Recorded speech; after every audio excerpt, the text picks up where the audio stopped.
दोस्तों, स्वागत है आपका हमारे चैनल यू एंड डिस्कवरी में। आज हम कंपेयर करेंगे न्यू हॉलैंड और जॉन डियर ट्रैक्टर्स को।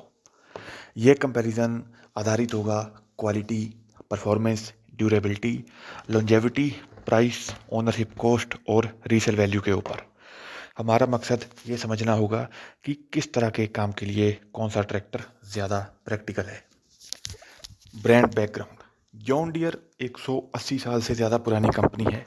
हैवी मशीनरी और एग्रीकल्चरल इक्विपमेंट में इसका ग्लोबल प्रेजेंस बहुत मजबूत है।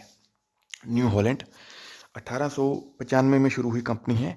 आज ये CNH इंडस्ट्रियल ग्रुप का हिस्सा है। वर्ल्ड वाइड फार्मिंग ऑपरेशंस में इसकी बड़ी मार्केट शेयर है। दोनों brands wide horse power range offer करते हैं। स्मॉल फार्म्स से लेकर कमर्शियल फार्मिंग तक यूज़ होते हैं, लेकिन डिज़ाइन फिलॉसफी अलग है। Build quality. सबसे पहले बिल्ड क्वालिटी की बात करेंगे। जॉन डियर ट्रैक्टर्स कंपैरेटिवली ज़्यादा हैवी कंस्ट्रक्शन रखते हैं। फ्रेम और चैसी मोटे स्टील से बने होते हैं। एक्सल और ट्रांसमिशन हाउसिंग बहुत रिजिड होती है। मशीन ओवरऑल बहुत सॉलिड और बहुत डेंस फील देती है।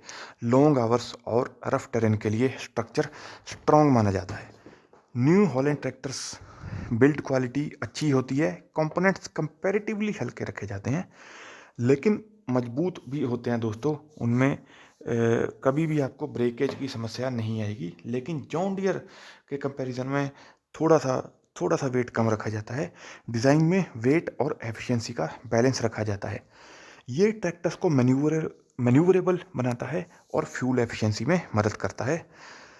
हैवी ड्यूटी स्ट्रेस में जॉन डियर ज़्यादा रोबस्ट है कंपैरेटिवली, और बैलेंस्ड डेली ऑपरेशंस में न्यू हॉलैंड थोड़ा सा ज़्यादा बेहतर रहता है जॉन डियर के मुकाबले। अब बात करते हैं इंजन परफॉर्मेंस की। John Deere engines torque delivery linear देते हैं। हैवी लोड के नीचे RPM स्टेबल रखते हैं और कॉन्टिन्यूस ऑपरेशन में काम रहते हैं। डीप प्लफिंग, सब सॉइलर और हैवी इम्प्लीमेंट्स के साथ इंजन पावर ड्रॉप कम महसूस होता है। New Holland engines throttle response बहुत शार्पली देते हैं। मिड रेंज टॉर्क बहुत स्ट्रांग होता है। मिक्स्ड वर्क में फ्लेक्सिबिलिटी ज़्यादा मिलती है। लोडर वर्क, ट्रांसपोर्ट और कल्टीवेशन जैसे कामों में इंजन रिस्पॉन्सिव रहता है। कंपैरिजन में हैवी कांस्टेंट लोड में जॉन डियर बेहतर रहता है। मल्टीपर्पस यूसेज में न्यू हॉलैंड आगे निकल जाता है। ट्रांसमिशन और ड्राइविंग एक्सपीरियंस। ट्रांसमिशन ट्रैक्टर की यूजेबिलिटी तय करता है।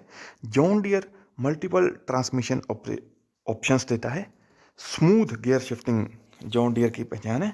फॉरवर्ड रिवर्स ऑपरेशंस बहुत फास्ट होते हैं। जॉन डियर में फॉरवर्ड से रिवर्स की ट्रांजिशन दोस्तों बहुत फास्ट होती है। लॉन्ग वर्किंग आवर्स में ड्राइविंग कंफर्ट बेहतर रहता है definitely. New Holland mechanically simple transmission देता है, जिनमें इलेक्ट्रॉनिक्स कम इस्तेमाल किए जाते हैं, जिनकी रिपेयर और सर्विसिंग बहुत आसान है। टेक्नोलॉजी थोड़ी बेसिक हो सकती है, लेकिन रिलायबिलिटी कंसिस्टेंट रहती है। ट्रांसमिशन रिलायबिलिटी दोस्तों दोनों की ही बिल्कुल ज़बरदस्त है। हाइड्रोलिक्स और PTO performance. Hydraulics implement handling का कोर हिस्सा है। John Deere hydraulic lift capacity तकरीबन ज़्यादा देते हैं। फ्लो रेट बहुत हाई होता है। जो इसके अंदर लिफ्ट पंप लगा होता है दोस्तों, उसका फ्लो रेट जिसे LPM में मेजर किया जाता है, बहुत हाई होता है। हैवी इम्प्लीमेंट्स को ये बड़े आराम से हैंडल करता है। PTO परफॉर्मेंस, RPM स्टेबल रहते हैं और पावर डिलीवरी कंसिस्टेंट रहती है। दोस्तों जॉन डियर अपनी PTO परफॉर्मेंस के लिए पहले दिन से ही मशहूर है। न्यू हॉलैंड के हाइड्रोलिक्स बड़े रिलायबल होते हैं। मीडियम इम्प्लीमेंट्स के लिए सफिशिएंट होते हैं। और दोस्तों न्यू हॉलैंड की लिफ्ट का कंट्रोल तो आप सभी जानते ही हैं कि न्यू हॉलैंड जैसा कंट्रोल बहुत ही कम ट्रैक्टरों का, ये one of the best lift control है इसका। जॉन डियर से बेहतर है इसका जो लिफ्ट का कंट्रोल है, जो उसकी बारीकी है। Daily farming task smoothly handle करता है।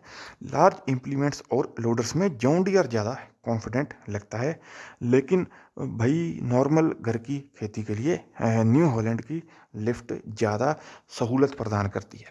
ड्यूरेबिलिटी और लॉन्जेविटी, ये सबसे डिसाइसिव फैक्टर है। जॉन डियर 8,000 से 10,000 प्लस वर्किंग आवर्स आराम से पार कर लेता है। Drive train heavy duty design का होता है, चेसी फटीग रेजिस्टेंस ज़्यादा होती है।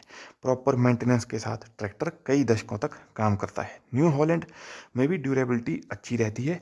नॉर्मल फार्मिंग कंडीशंस में लॉन्ग लाइफ मिलती है।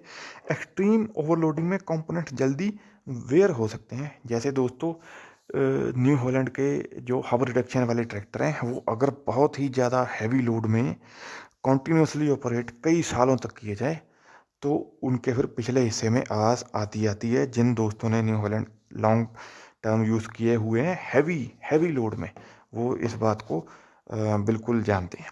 लॉन्जेविटी के मामले में जॉन डियर का मार्जिन इसलिए थोड़ा सा बेहतर हो जाता है। प्राइस और ओनरशिप कॉस्ट, अब आते हैं पैसों की बात पर। परचेस प्राइस में जॉन डियर ट्रैक्टर महंगे होते हैं।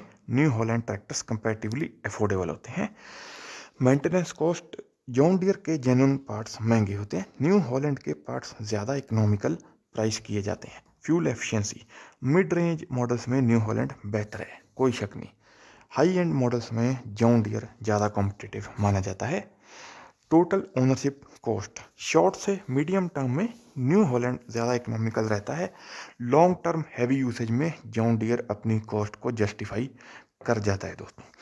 रीसेल वैल्यू, जॉन डियर की रीसेल वैल्यू बहुत स्ट्रॉन्ग रहती है।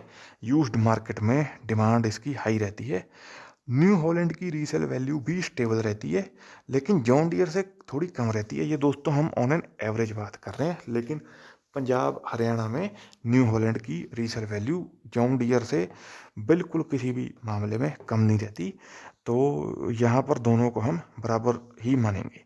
लॉन्ग ओनरशिप साइकिल में जॉन डियर इस बात में एडवांटेजेस रह जाता है कि ये कभी भी थोड़ी सी भी आपकी अटेंशन नहीं मांगता।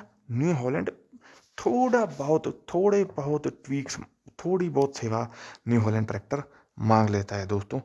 भाई सबसे उसका कॉमन एग्जांपल है जो इसके पिछले हिस्से की आवाज़ आती है 3630 की, 5630 की हब रिडक्शन वाले सारे मॉडलों की। सर्विस नेटवर्क्स और पार्ट्स अवेलेबिलिटी, जॉन डियर का डीलर नेटवर्क बड़ा ऑर्गेनाइज्ड है।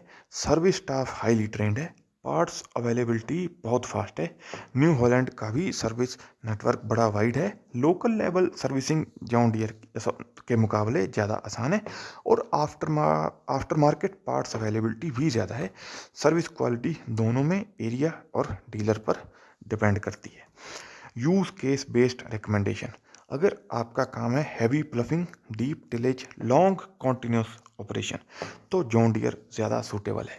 अगर आपका काम है mixed farming, transport, loader work, cost sensitive operation तो न्यू हॉलैंड ज़्यादा प्रैक्टिकल चॉइस है।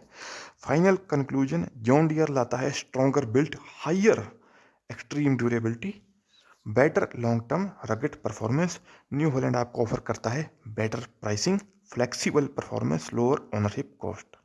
ये कंपैरिजन किसी विनर को डिक्लेयर करने के लिए नहीं है, ये समझने के लिए है कि आपके काम के लिए कौन सा ट्रैक्टर ज़्यादा सही बैठता है। मेरा पर्सनली ये मानना है दोस्तों कि अगर आपकी बहुत ही ज़्यादा लार्ज स्केल की खेती है, 200-300 एकड़ टाइप, और आपको फुल लोड पे ट्रैक्टर लगातार चलाना है तो आप जॉन डियर की तरफ जाएं।